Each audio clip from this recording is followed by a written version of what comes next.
Energy Disruptors, please welcome to the stage Luq Niazi, IBM Global Managing Director, Chemicals and Petroleum Industries.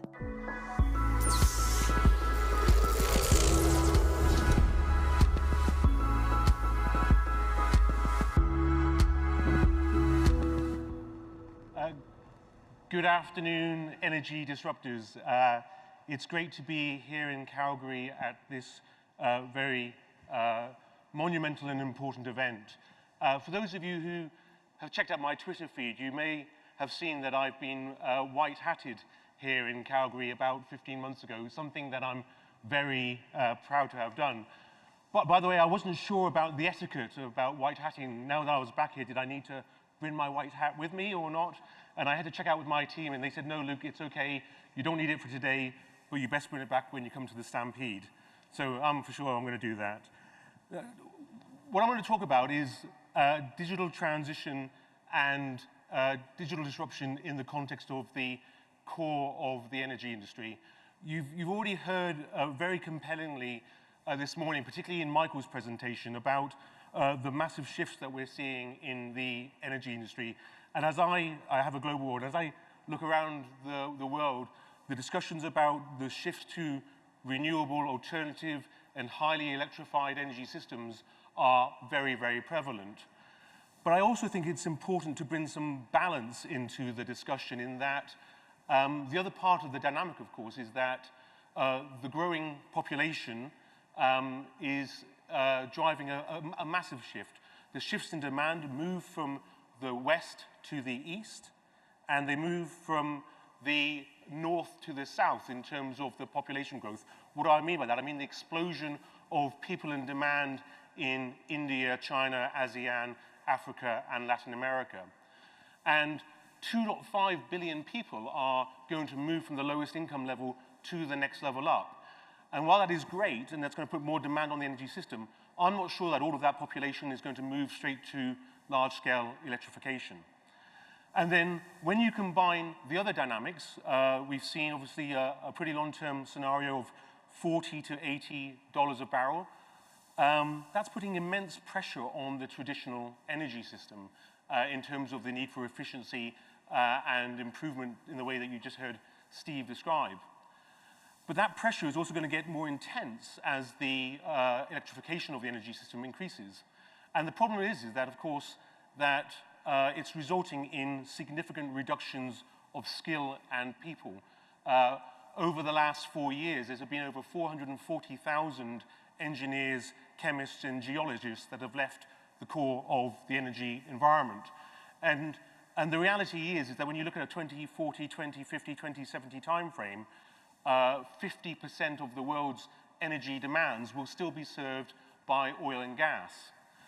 So as passionate as I am as driving energy transformation and energy revolutions in the way that you described, we also have to really apply the capability to the core of the energy system. We've got to bring renewal to the natural resources environment that we're here in today in Calgary. We have to bring that innovation. And digital transformation or digital reinvention, as I like to term it, because in a way it's about the disrupted becoming the disruptors, is all about applying this combination of new levels of technology and operational technology to deliver new outcomes. Now, sometimes I think the word digital is overused. I want to talk about 4 key technology drivers that I think are making a difference to this agenda. The first that you've already heard about is the cloud. The cloud allows companies to be able to get their data and break down organizational silos. You'll be amazed to see how many companies that I talk to where they are maybe more integrated companies, but they are not able to transfer data from one part of the organization to the other part of the organization, let alone combine that data with data from other companies. Cloud breaks down that barrier, and in fact, over 50% of the oil and gas companies that work in countries where you are able to put your data in the cloud, of course, not all countries allow you to do that, already have 3 to 4 clouds as part of their environment. And over time, you're going to see a proliferation of cloud, and in particularly industry-specific cloud. I'm going to come on to that in a while. The second major force is AI, artificial intelligence, the combination of systems learning, machine learning, neural networks, natural language processing, as it's applied to the deep industry processes. The third is the connectedness point. It's the Internet of Things across plant, infrastructure, vehicles, and people. And the fourth, which I will touch on, is blockchain. Blockchain, of course, being a secured, permissioned hyperledger available in the cloud. Just give me a second. One of the things I picked up on the flight across here was a bit of a sore throat, so I'm going to have some water as I go. So let me talk in a bit more detail about those dynamics.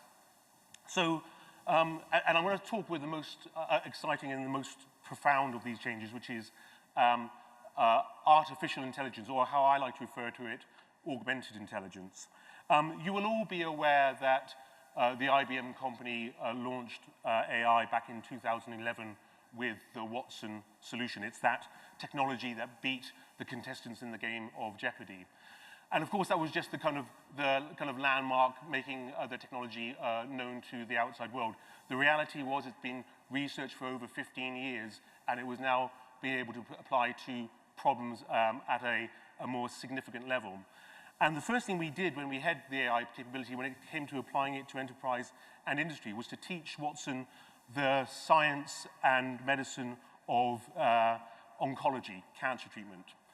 Teaching an AI system to be able to look through the 8 million pieces of research that are produced every year and to be able to make advices and recommendations to the consultants that are treating the patients to give them the best possible care. The reality is how good a consultant you are, how good a group of oncologists you are never going to be able to handle that much data and be able to provide the best recommendation. Now, if you can teach an AI system how to diagnose oncology, for sure you can teach an AI system the science and the engineering and the chemistry associated with the energy system. And that's indeed what we've been doing. 14 months ago or so, I was here, and we were at an event, probably about the third of the side of this, that we were sponsoring alongside the District Ventures initiative, to talk about how AI could change the natural resources environment. And we launched an initiative called Watson for Natural Resources. And you can go and have a look at it over there. But the idea was to say, let's see how we can apply AI to the solving of the complex problems to drive a more efficient, effective, and sustainable oil sands environment. And I'm really pleased to say that 12 months on, we have 6 companies based in Canada, 4 of them out of Calgary, that are working in collaboration on the application of AI to solve their business problems.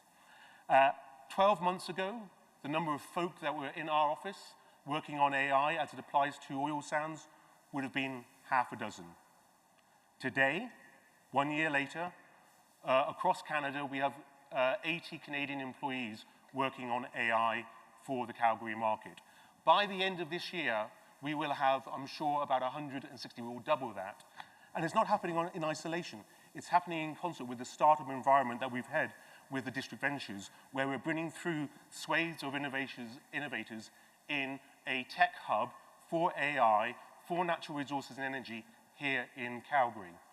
So people often talk about going to the West Coast and seeing AI on the West Coast. I say, come to Calgary and see AI on the West Coast of Canada. Now, of course, there are many examples and stories of how AI has been applied, but perhaps one of the strongest stories is the story at Woodside in Australia, where the CEO and the CTO really took a true enterprise strategy to bring OT and IT and R&D together and lead an organizational-wide transformation through the application of AI. It is something that is branded, Woodside taught Watson to think like an engineer. Watson helps Woodside think like 1,000 engineers. The point being is that's not just a knowledge management example at the point of the tip of the engineer. It's one of many, many use cases that Woodside are driving out through the entirety of their enterprise. And the examples that we're working, you'll see over there, are around much more effective power management, better safety activities, better production activities, better mineral exploration and oil exploration. This is in the hard core of the industry. So believe me, AI is here and it can make a significant difference to this industry. The next piece, of course, is IoT. I assume that everyone believes that IoT is already a big enabler for this industry, because this is an industry that's had SCADA and control systems for 20 years. And the ability to connect plant, infrastructure, vehicles, and safety in a real-time way is all about, in a way, providing even more data digitally connected to your problem solving. But for me, it's not a means to an end, because the power comes when you apply the AI and the problem solving on top of that connected data to provide you even further insight. An example of which, for example, is the weather. As you know, we also own the weather company. The weather company delivers 37 billion weather analyses a day across all the countries in the world bar 4. The point being is you can apply that in real time to the activity of what you're generating, what you're maintaining, what you're distributing, and how you're consuming, and it provides you that greater real-time insight. The third is the blockchain. And as I've explained, and I think you've heard, it's about having a secure, trusted hyperledger in the cloud. And one of the things that we wanted to do as we looked at the power of blockchain was to kind of learn the lessons from AI, because actually what happened in AI is that we launched the capability and then whole types of initiatives went in different directions. And it took us a while to engineer back and find out what were the most important use cases to make them available on a repeatable basis in the way I described. So we took a much more top-down view when it came to the blockchain agenda. We analyzed the oil and gas business processes across upstream, midstream, downstream. I can tell you there are over 30 plus use cases for blockchain as it applies to oil and gas. If you boil it down, there are about 4 subsets of activity where it's going to be really impactful. Clearly in the financial processes, particularly around joint venture accounting, clearly in the trading and settlement activities, but also in the supply chain, and also importantly in terms of capital and asset provenance. So let me just give you a couple of examples of that. I'm sure you've heard about the Maersk blockchain. This is a blockchain that is being launched to drive efficiency in the global shipping lanes in terms of global trade and distribution. The underlying business case for this is the fact that every time a ship runs through a port, it needs to handle about 200 pieces of paper through 7 different ports authorities. And it drives huge inefficiency in the shipping utilization. If you can make that instant through a blockchain, then you can increase throughput through the global shipping lanes by 15%. That's the equivalent of a 5% increase in GDP for the world. So Maersk are very active in doing that, and of course, a number of major chemical companies and a number of major oil companies are already subscribing to that blockchain. Similarly, you will have heard that 3 of the major banks in Europe, 3 of the major oil companies and 3 of the major trading houses have launched a blockchain for post-trade settlement. My point being is, it's happening, it's here, it's now, and it's driving change. Last but not least, I want to highlight another dimension. If you are in an environment where you're dealing with the next generation of value, which is all of this data-driven value, and you're augmenting it with more real-time data through IoT, and you're driving massive problem solving through both structured and unstructured analysis in AI, and then you're handling it in a permissioned blockchain environment, the reality is the workloads that you're driving into compute power is very, very significant. And as a result, you have to invent the next level of computing capability, which is why we are working on quantum computing. The ability to handle massive processing in parallel. We actually right now in our labs in Yorktown have a 25 to 50 qubit quantum computer that's available on the cloud. We have over 80,000 scientists, researchers, and developers, not in our own company, in the world, already starting to work on the programming and the problem solving for this multiple processing capability. So be under no illusion, digital reinvention isn't just about changing the way that we consume our media or book our hotels or buy our food or interact. It is fundamental about changing the parameters of the core of industries like the energy industry, and it is happening now, and the opportunity to accelerate is here. But perhaps the greatest opportunity is the renewed opportunity this generates for skill development. Because if we're really going to tackle the change in energy, we have to attract the next generation of energy workers to our industry.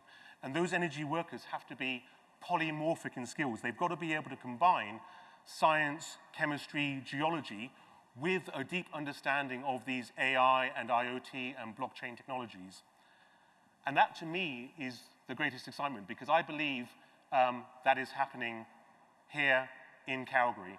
And I believe that Calgary can lead not only for Canada, not only for North America, but potentially for the world.